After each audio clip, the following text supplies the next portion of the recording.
The saga of Nigeria's 2023 presidential election. For the opposition Labour Party and its leader, Peter Obi, it's a tragic affront to democracy, an electoral earthquake that crumbled their hopes, shaking the faith they had that the election would be the turning point that would change the course of Nigeria. Well, the winter winds may be howling for them, but for the president-elect Bola Tinubu, his APC party and their supporters, it'll take more than that to dampen their spirits as Inauguration Day draws near. For them, it's a legitimate ballot that culminated in victory for Mr. Tinubu, never mind the fact that that victory is dogged by major national and international concerns about legitimacy, and by the APC's legacy of expanding insecurity, growing poverty, rising unemployment, an inflation rate that has ballooned in the last few years, and a currency that has plunged in value, giving way to much harder times, especially for those on low incomes. So, as the rival sides step up their preparations for the legal conflict ahead, and the courts become the new front line of their quest for legitimacy, where does Nigeria's hottest political issue go from here? I'll be joined in the studio by one of the leading combatants, Mr. Peter Obi, presidential candidate of the Labour Party. I'm Charles Anyegolu, and this is Arise Prime Time. So, for the Labour Party and its presidential candidate, Peter Obi, the sky has darkened and the future has become less certain following the election and its official result. For them, that ballot turned out not to be about creating a new Nigeria, but about strengthening the ruling APC party's grip on power. Well, expectedly, the APC loudly disagrees with that assessment, insisting that the Labour Party's crushed democratic hopes did not come about because of anyone being rigged out, but because Labour and the rest of the opposition are sore losers. And so the competing political sides are preparing to do battle in the courtroom.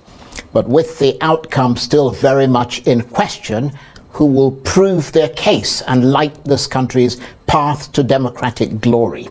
Meanwhile, in the court of public opinion, controversy is billowing over Peter Obi, with questions about his arrest in London, whether he's a dual citizen, and allegations of treason against him, not to mention the nagging issue of that audio leak of what appeared to be a private conversation about a religious war between him and Bishop David Oyedepo, and of course the internecine crisis that seems to be tearing his Labour Party apart. Amid that explosion of multi-layered controversy, his aides have been scrambling to provide answers, and certainly these are seismic questions that need answers.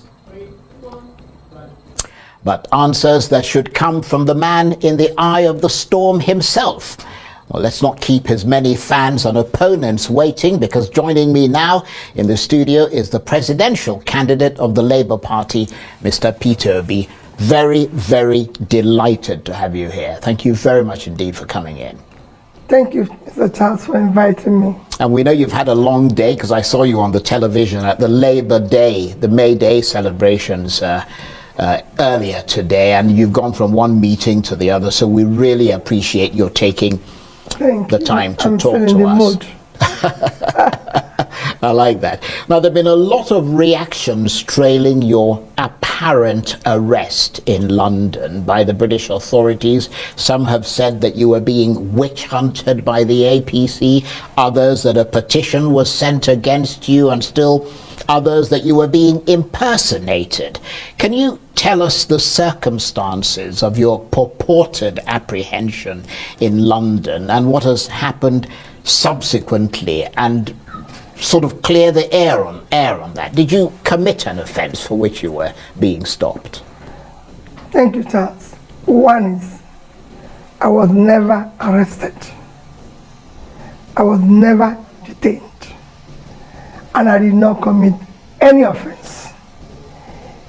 I was stopped for a routine immigration check because there appears to be a duplication of my identity. And all this lasted for maximum of 20 minutes. And I was treated in what I do with all due respect. Charles, I lived in the UK in the 90s, say from 1993 until 2005. I remember meeting you in London, actually, in that period. Yes.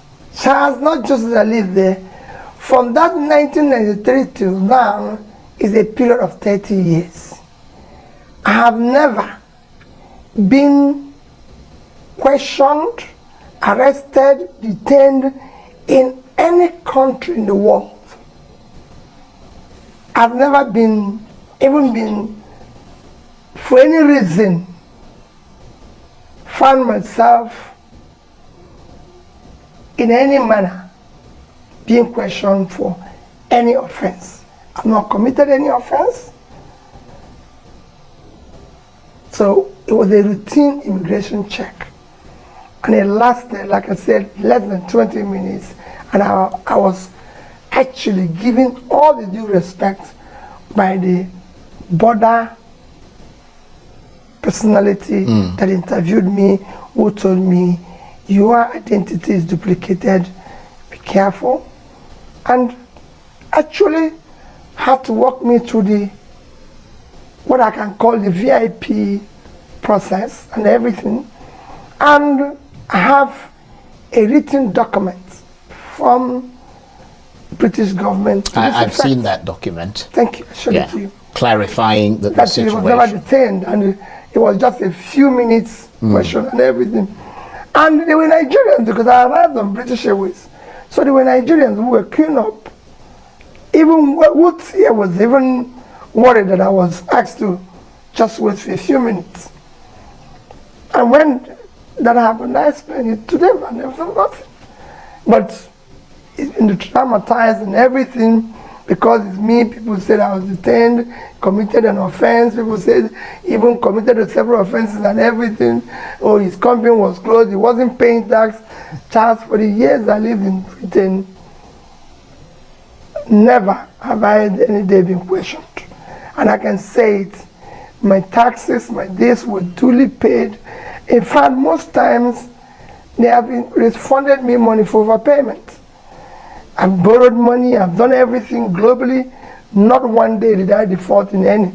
If you find one default, then it's not Peter Obi. Well, I'm glad you clarified that point about the arrest. And in support of the point you're making, I have seen the letter from the British High Commission making it ineluctably clear that it was no such thing. Nevertheless, as you said, there was a huge hullabaloo about that in Nigeria. I mean, was that a humiliation for you, or at the very least embarrassing that all this was being talked about you, and I mean, even the people who follow you were disappointed? Charles, I would have made comment on it earlier, but these things happened during what I call holy month, where for me as a Christian, it was a fasting period and period of the Ramadan.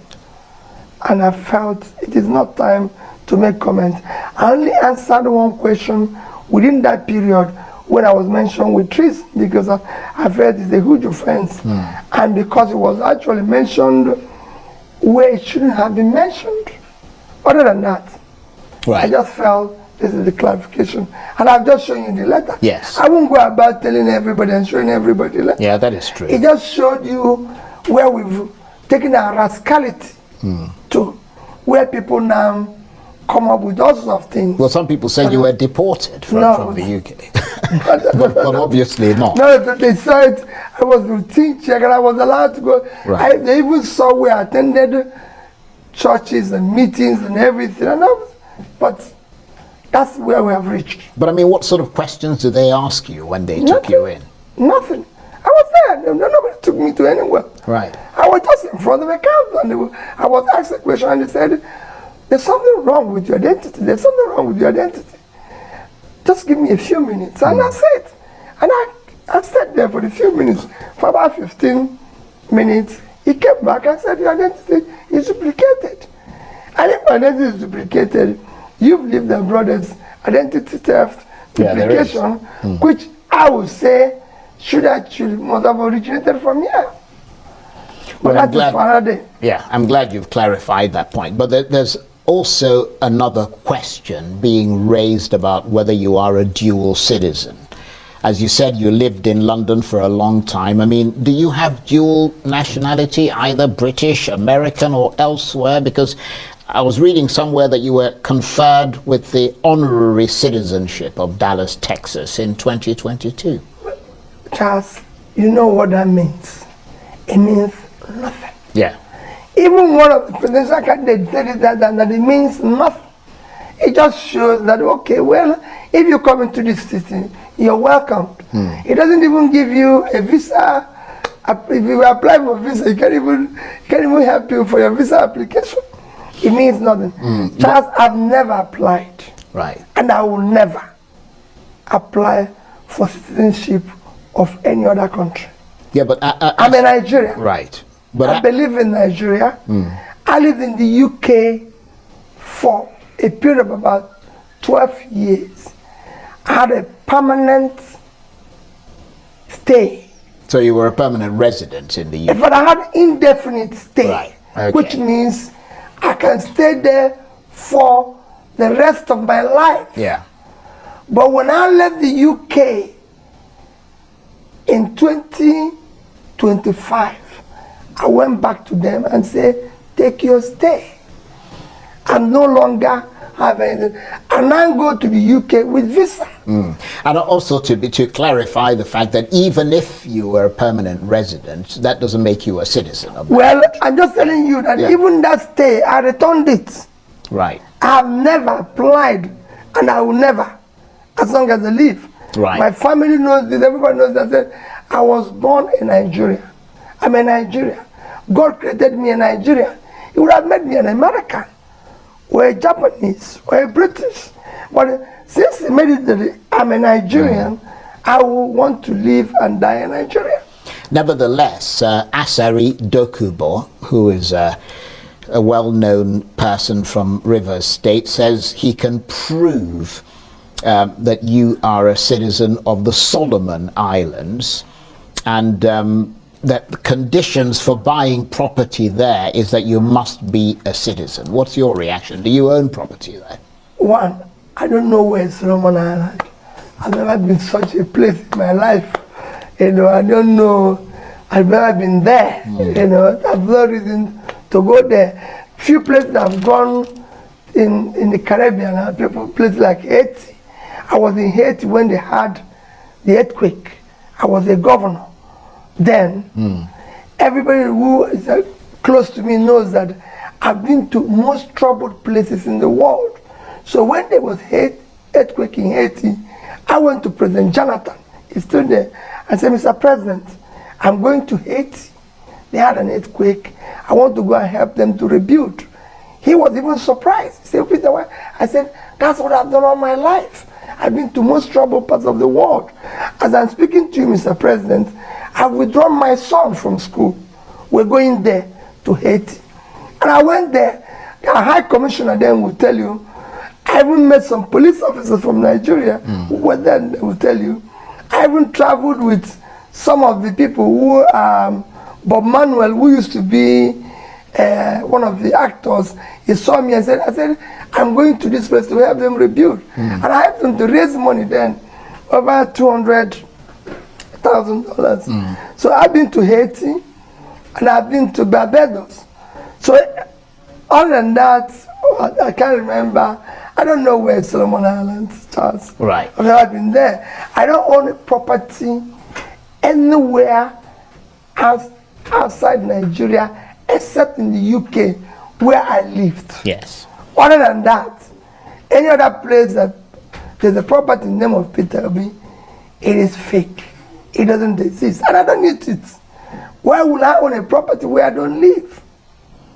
Well, I'm glad you clarified that point, but I'm afraid there are other things that need clarification. The Minister of Information, Lai Mohammed, recently called for your arrest, accusing you of treason. Do you see any links between your activities lately and any treasonable offences? Charles is height of rascality. Height of rascality. And it was even announced in Washington.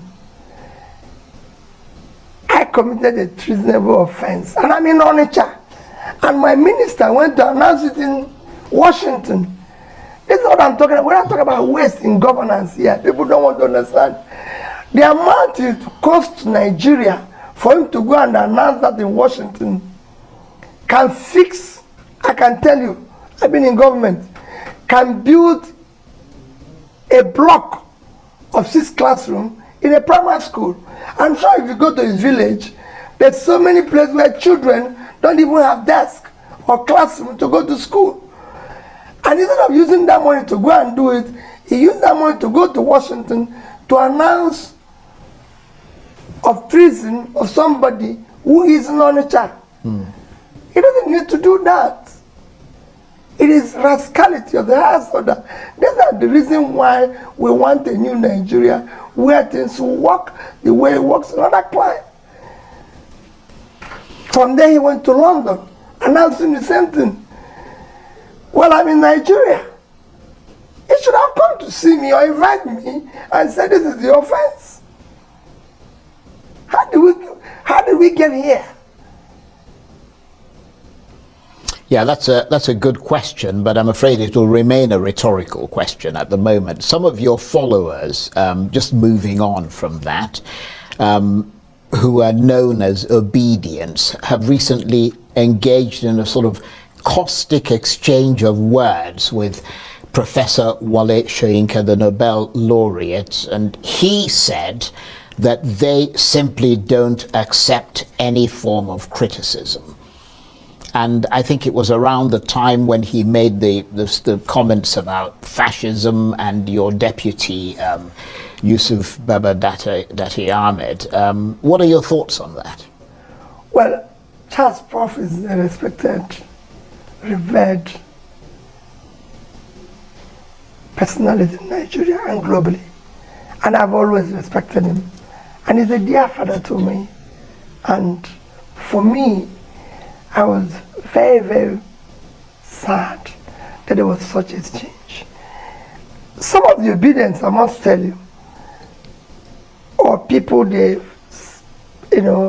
mentioned that the obedience are not entirely people who are with us. The oppositions have also come into it and are using it at times. You mean other opposition parties? Other opposition parties. Right. But that is not to worry about. But I was very sad there was such a change between a respected father and him. But you have to understand this. These young people are people who have been so deprived by supposedly a system that is supposed to care for them. They've been pushed to the wall. Even me, Charles, the way they even react when I say things, but I could see their pain. I could feel it. Because I live in the same system, Charles, that they are living in. I said it in Enugu 2 days ago. I said, listen, I lived in this town. I went to JL in Enugu as a student, University of Nigeria and Nsukka, and paid 2,600 and something naira for a Volkswagen car. And within 2 years, Umano Motors in Nsukka sold a 505 to me at 2,700 naira, sorry, at 6,800 and something naira in the same country. I remember Ozumano telling me that they have too many orders from so many lecturers, so my own will be delayed. If you go and see people like Professor Wala, my lecturer then, they are driving new cars. It's some society where we lived, everything was working. All of a sudden, these young fellows now live in what you can consider a war situation. So at times, you know, there's issues. I will make my own comment in it that Prof remains a revered father, and I'll keep respecting him for that. And of course, young Obi'S, I feel for them. I wish we can see what they're saying. I wish we can feel what they're feeling. The pain, chance I go around these young people, there's nothing the society is offering them. Well, it's not just the even when they try to do it on their own. Yeah. This is a place where if you carry, today you're moving around with laptop, you are arrested and labeled all sorts of names. This is a place where people are thrown into jail for even making comments. These are places where people, all sorts of things are made on these people. When people who have stolen billions of country's money, done worse things, are moving around, being celebrated, being used as an example to them. Well, on the back of what you're telling us, today is, of course, Labor Day or Workers' Day, and Nigeria marks the day amid rising unemployment, which kind of relates to the people that you're talking about, because a lot of the people who are most affected by unemployment are young people, and many of them are part of the obedient movement. What is your message about that? Well, Charles, what message can you give them? Which country of our size that you know today is going through what we're going? We have almost 40% unemployment and 65% youth unemployment. When you talk about 1.3 million people being grouped as multidimensional poor, huge percentage of these are young people in their productive age, doing nothing without knowing where the next meal will come from. And nobody cares about them. And that's what is happening everywhere. And again, if I try to say something, you will even see where I said, I will start fighting poverty from the north. And people say, oh no, he's insulting people from the north. Even when Nigerian Bureau of Statistics said that out of this 1.3 million people, 86 million is from the north. And I say that's where we have vast or cultivated land, and I believe that we can make more money from agriculture than we're making from oil. And the only way to put this people out of poverty is to invest in these resources and invest in them, in everything. So for me, I feel for them. So that's how you think we should start reducing unemployment, is it? Through agriculture as a first step, or what is your what are your thoughts on unemployment? You have to move the country from consumption to production, and that you start the basic thing is agriculture, and you move it into manufacturing and into exports. The country is not doing anything. The country is not producing anything. The population is increasing. You're not doing anything. Just as a simple thing. And I can just give you a simple example. In 2012, we have about 162, 2011, we're about 162 million. Our export is about $130 billion. Today, 2021, we're already over 200 million. We're about 210 million. Our export was 47 billion. So can you imagine, in 2011, we're about 130. In 2021, we're about 47. When our population moved from about 162 to 2010. In 2012, our export was about $145 billion. In 2020, as at that time, we were about 167 million in 2012. In 2022, we are at about 213 million. Our export last year, if I look at Nigerian bread statistics, is about 26.8 trillion, which if you convert it with 445 official rate, it's actually about 60 billion. So we couldn't even do half of where we were in 2012. What does it show? You're not doing anything. We have here an average container importation, just using container, not even using the containerized goods. We are now above 1 million. I think it's about, what I read last time, it's about 1.5 million approximately. Charles, several of these, up to 70 or 80%, go back empty. No other country. If you decide today that you have 1.5 million containers coming into Nigeria, and all of them must leave, go back with some form of export, put it on average of about $20,000 per container going back with goods. That's $30 billion.